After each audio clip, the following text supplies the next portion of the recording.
सकेगा कि संप्रदाय और धर्म बिल्कुल जुदा जुदा हैं, बिल्कुल अलग अलग हैं, तो धर्म धारण करने लगेंगे, ये सारी कठिनाइयां दूर होती चली जाएंगी। भागवत गीता तो कर्मवाद और भक्तिवाद की गाथा है, लेकिन आपके द्वारा बताया गया मार्ग तो ज्ञान मार्ग है। फिर ये एक जैसे कैसे हुए? करो भाई, करके देखोगे तो समझोगे। ज्ञान मार्ग केवल ज्ञान जगा के रह जाए तो बुद्धि विलास का मार्ग हुआ, वाणी विलास का मार्ग हुआ। ज्ञान इसलिए जगाते हैं कि वो जीवन में उतरे, कर्म बन जाए और वो सारे जीवन में यूं समा जाए कि भक्ति बन जाए, श्रद्धा बन जाए। किस पर भक्ति? धर्म पर भक्ति, धर्म पर श्रद्धा। ये तीनों साथ मिल करके चलते हैं और तीनों साथ मिलने में ही धर्म की संपन्नता है।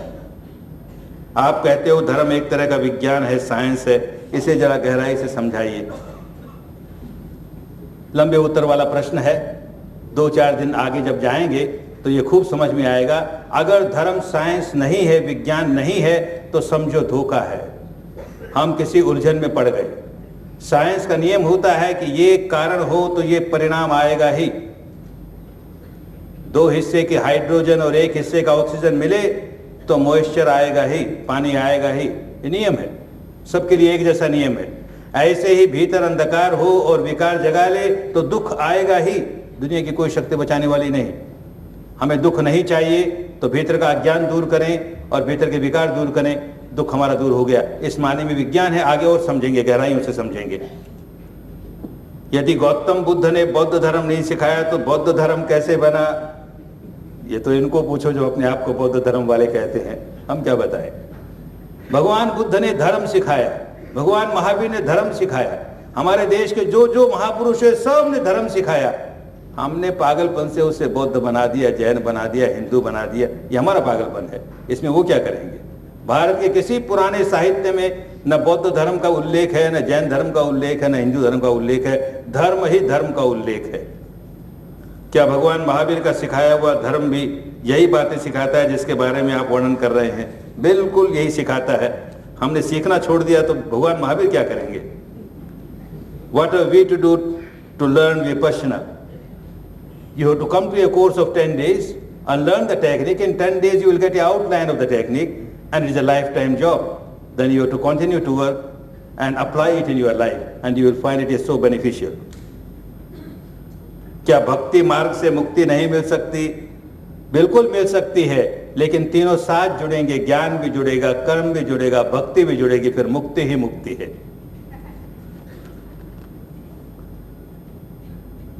To use one Shila as an example, I fully understand that to commit sexual misconduct at the physical level is breaking Shila, and I also understand that I am breaking Shila if I encourage others at the vocal level to commit sexual misconduct. Therefore, can it be implied that if I am just thinking about committing sexual misconduct at the mental level, that this is also breaking Shila? Certainly it is breaking Shila, because whenever you commit anything at the physical level or the vocal level, it starts at the mental level first. Unless you eradicate the impurity at the mental level, you can't come out of your bad actions at the physical and the vocal level.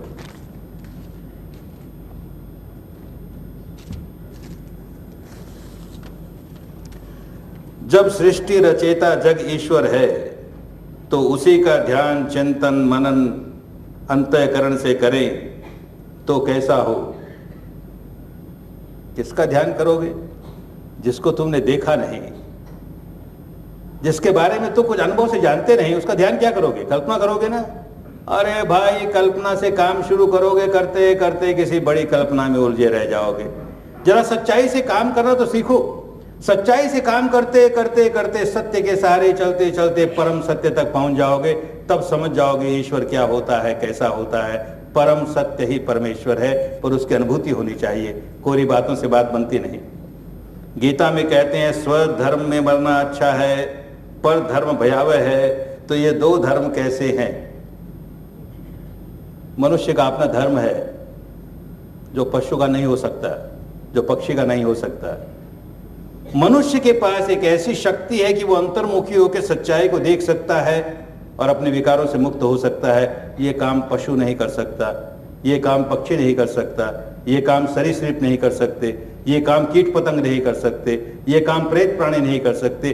मनुष्य को शक्ति है, ये प्रकृति ने मनुष्य को ये शक्ति दी है और उसे तो भूल गया और जीवन जीने लगा पशुओं जैसा, पक्षियों जैसा, तो भयावह बात हुई ना। उससे बचना चाहिए। हम नियम को अपवाद होते हैं, क्या धर्म के नियम में भी कोई अपवाद होता है? कोई अपवाद नहीं होता, कहीं छूट नहीं है।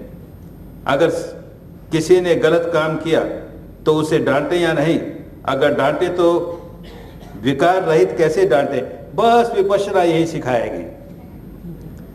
तुम्हें जब जरूरत पड़ेगी तो तुम्हें कठोरता का व्यवहार करना पड़ेगा जीवन में। एक आदमी कोमल भाषा नहीं समझता, कठोरता की भाषा समझता है, तो उसके साथ कठोरता का व्यवहार करना पड़ेगा, वाणी से भी, शरीर से भी। अपने मन को कठोर तो जरूर बना लेंगे, उसमें कटुता नहीं आने देंगे।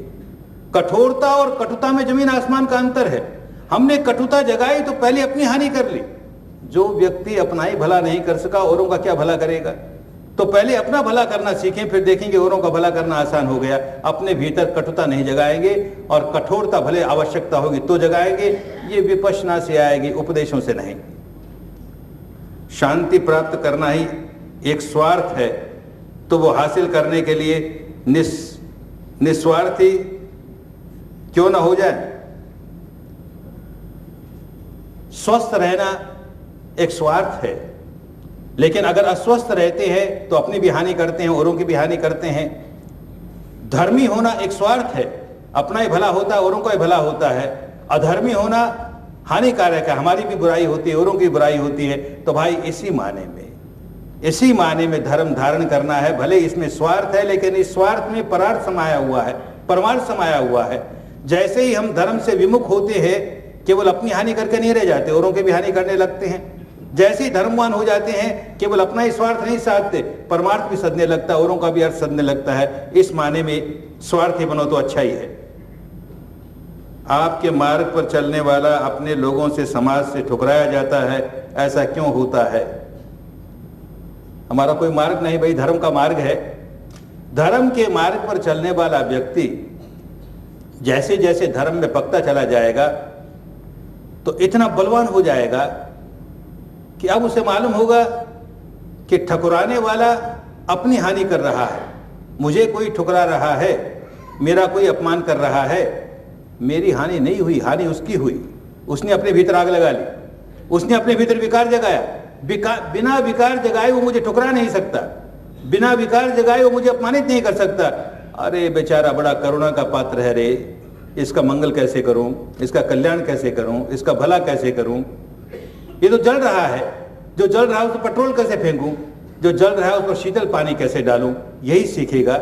और ये सीखने में समय लगता है। विपश्यना करते करते करते आदमी में बदलाव आने शुरू हो जाते हैं। What is the relationship between meditation and the Almighty? The truth is Almighty, and meditation is nothing but observing the truth as it is from moment to moment. Tripitaka में जिन लोकों का वर्णन आता है उसमें वनस्पति किसी लोक में नहीं देखते। क्या वनस्पतियों के नाम रूप की धारा नहीं चलती? क्या शाकाहार करना वनस्पति की जीव हत्या नहीं है? त्रिपिटक ने हमको अपने मन को शुद्ध करना सिखाया। अपने मन को मैला करते ही अपनी हानि करनी शुरू कर दी। हमने किसी प्राणी की हत्या की और मन में द्वेष जगाया तो हानि अपनी होनी शुरू हो गई। बस सीधी सी बात, ये बेसिक बात है। इतनी बात समझ ले तो बाकी बातों का समाधान अपने आप होता चला जाएगा। हम निरामिष जीवन जिए, भोजन खाए, ये अच्छी बात है, लेकिन निरामिष भोजन में भी वनस्पति की हत्या होती है तो फिर हवा खाएं, कैसे जिएंगे? तो भाई हमारे मन में क्रोध जागता है तो हम हत्या करते हैं। किसी वनस्पति को खाते वक्त हमारे मन में क्रोध नहीं जागता, द्वेष नहीं जागता, तो उतनी छूट तो लेनी ही पड़ती है। प्रज्ञा का उद्गम कैसे होगा? प्रज्ञा कहते हैं प्रत्यक्ष ज्ञान को, जो अपना ज्ञान है, अपनी अनुभूतियों से। तो उद्गम अपने भीतर होगा। हम अनुभूति करना शुरू कर देंगे, प्रत्यक्ष ज्ञान हो जाएगा। औरों की सुनी सुनाई बात का ध्यान कर रहे हैं तो परोक्ष ज्ञान है। पुस्तकों की पढ़ी हुई बात का ध्यान कर रहे हैं, परोक्ष ज्ञान है। तो परोक्ष ज्ञान न करके हम प्रत्यक्ष ज्ञान पर जब उतरना शुरू कर देंगे तो वही प्रज्ञा हो जाएगी। प्रत्यक्ष ज्ञान को ही प्रज्ञा कहते हैं। What is the solution for people who are totally religious? How will they find out dharma? If someone is really totally religious, one knows dharma very well. But the trouble is, one who calls himself a totally religious person knows nothing about religion, knows nothing about dharma, is just involved in rites and rituals and this belief and that belief, and it does not help at all. वैयक्तिक साधना और ध्यान धारणा करके सामाजिक समस्या, राष्ट्रीय समस्या और धार्मिक समस्या का कैसे हल होगा? हजारों लाखों साधु लोग यही कर रहे हैं जो कि आपत्तियां बढ़ती जा रही है। बहुत अच्छा प्रश्न है। हजारों लाखों साधु लोग अगर सचमुच अपने भीतर सच्चाई को देखने का काम शुरू करें तो देश का कल्याण होना शुरू हो जाए। इनमें से कितने बेचारे भटके हुए हैं, घर बार तो छोड़ा, किसी अच्छे उद्देश्य से छोड़ा, लेकिन क्योंकि रास्ता नहीं मिला तो भटकते चले गए। साधु हो या न हो, अपने भीतर विकारों को देखना सीख जाएगा, विकारों से छुटकारा पा लेगा, तो चाहे जिस भेष में हो साधु हो जाएगा। साधु हो जाएगा तो व्यक्ति का कल्याण तो हुआ, समाज का कल्याण शुरू हो गया। आखिर समाज काहे से बना है? व्यक्तियों से बना है। जब व्यक्ति दूषित है, व्यक्ति दुखियारा है, व्यक्ति बेचैन है, और हम चाहें कि सारा समाज चैन में आ जाए, सारा समाज सुखी हो जाए, हमारे समाज में शांति आ जाए, अरे कैसे होगा भाई? सारा का सारा जंगल मुरझा गया। हम चाहते हैं हरा भरा हो जाए, तो एक एक पेड़ की जड़ में पानी देना पड़ेगा। एक एक पेड़ लहराने लगेगा तो सारा का सारा जंगल लहराने लगेगा। ऐसे ही एक एक व्यक्ति में सुधार होगा तो सारे समाज में सुधार होना शुरू हो जाएगा, होगा ही। How to keep the dhammic state in yourself when others around you take advantage of your goodness? Don't allow others to take advantage of your goodness. Be strict, be strong, but full of love and full of compassion and full of goodwill, and you get a very good solution. Is eating non-veg prescribed in religion, and if yes, is it a religion? नहीं भाई, हम कहते हैं अपने मन को विकारों से मुक्त करो, फिर देखो सारी बातें अपने आप होनी शुरू हो जाएंगी। जैसे जैसे आदमी विपश्यना में आगे बढ़ता है, वो अपने आप भीतर की सच्चाइयों का अनुभव करते करते इस अवस्था पर पहुंचता है कि मैं नॉन वेजिटेरियन भोजन लेते ही मेरे भीतर किस तरह का उपद्रव शुरू हो जाता है, कितनी बेचैनी शुरू हो जाती है, अपने आप लेना बंद कर देगा। और ऐसे उपदेश देंगे, ऐसा डंडा मारेंगे कि तुम देखो नॉन वेज खाओगे तो नरक में जाओगे, और नरक ऐसा होता है, कोई सुनने वाला नहीं। अपनी अनुभूतियों से धर्म जागता है तो सही मायने में कल्याणकारी होता है। अगर एक संप्रदाय ने दूसरे संप्रदाय पर हमला धर्म के नाम पर किया तो दूसरे संप्रदाय को क्या करना चाहिए? बस यही कहते हैं कि धर्म का नाम निकाल दें उसमें से। संप्रदाय लड़ेंगे, आदमी लड़ेगा, घर में पति पत्नी भी लड़ते हैं, भाई भी लड़ते हैं, लेकिन उतना भावावेश नहीं जागता। लेकिन धर्म के नाम पर तो भावावेश जगाते हैं, ऐसा इमोशन जगा लेते हैं कि एक दूसरे को मारते हुए जरा भी झिझकेंगे नहीं और समझेंगे बड़ा अच्छा काम कर रहे हैं, धर्म का काम कर रहे हैं। हमने आग लगाई, धर्म के लिए लगाई, हमने हत्या की, धर्म के लिए की, हमने ये दुराचार किया, धर्म के लिए किया।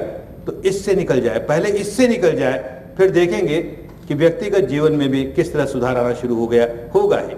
जिस दिन देश को संप्रदाय और धर्म का भेद अच्छी तरह महसूस होने लगेगा और संप्रदाय को धर्म से दूर करना सीख जाएंगे, उस दिन ये सारी समस्याओं का समाधान होने लगेगा। Has God created humans differently? To practice vipassana, a minimum understanding is required. Then an illiterate will not be able to practice vipassana. I am referring to varnashram dharma. वर्णाश्रम कोई धर्म नहीं होता, ये तो संप्रदाय का एक अंग है। कानून सबके लिए एक जैसा लागू होता है, इस वर्ण का हो या उस वर्ण का हो, इस संप्रदाय का हो, इस आश्रम का हो या उस आश्रम का हो, कोई फर्क नहीं पड़ता। धर्म हमें यह सिखाता है कि हर अवस्था में हम अपने चित्त को जैसा है वैसा देखेंगे, उसको विकारों से मुक्त करेंगे, हमारा छुटकारा होता चला जाएगा।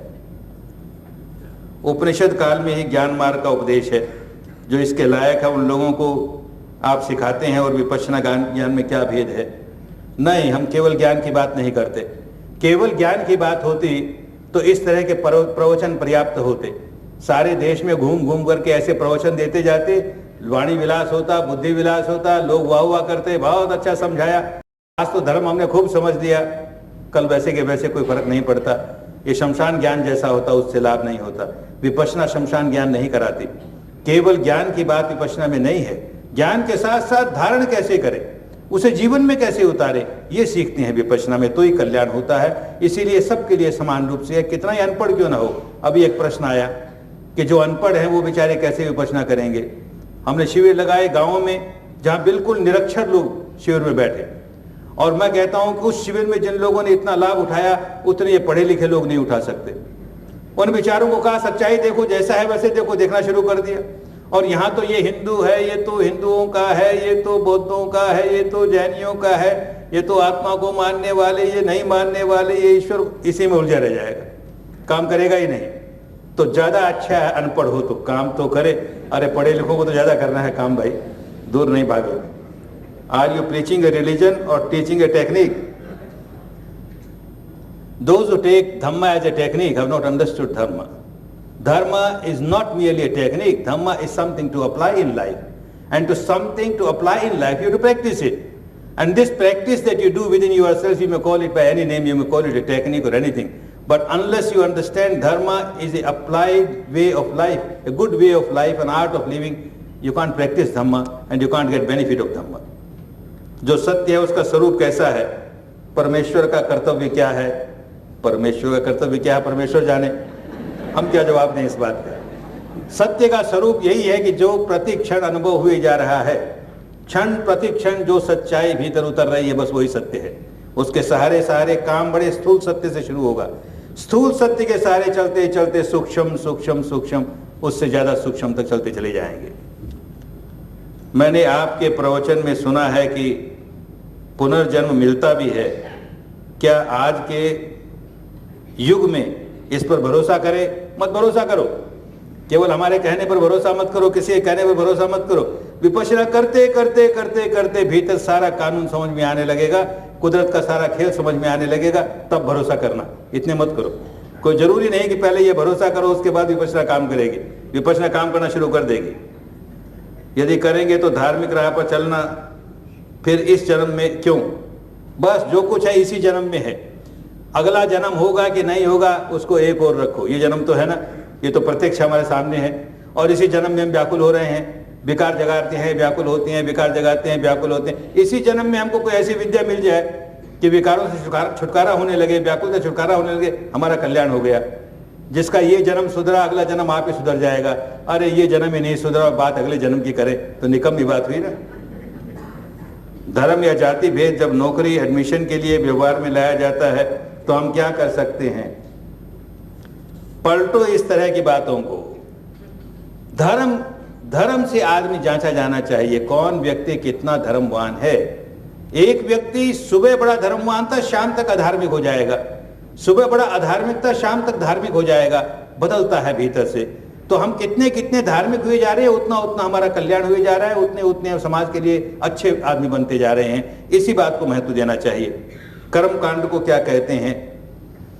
जो थोथा है, केवल करते हैं, जानते नहीं क्या कर रहे हैं, और जिसके करने से हमारे मानस पर विकारों को दूर करने का कोई प्रभाव नहीं पड़ता, वो सारे कर्मकांड है, वो निकम्मे हैं, उनसे बचना चाहिए।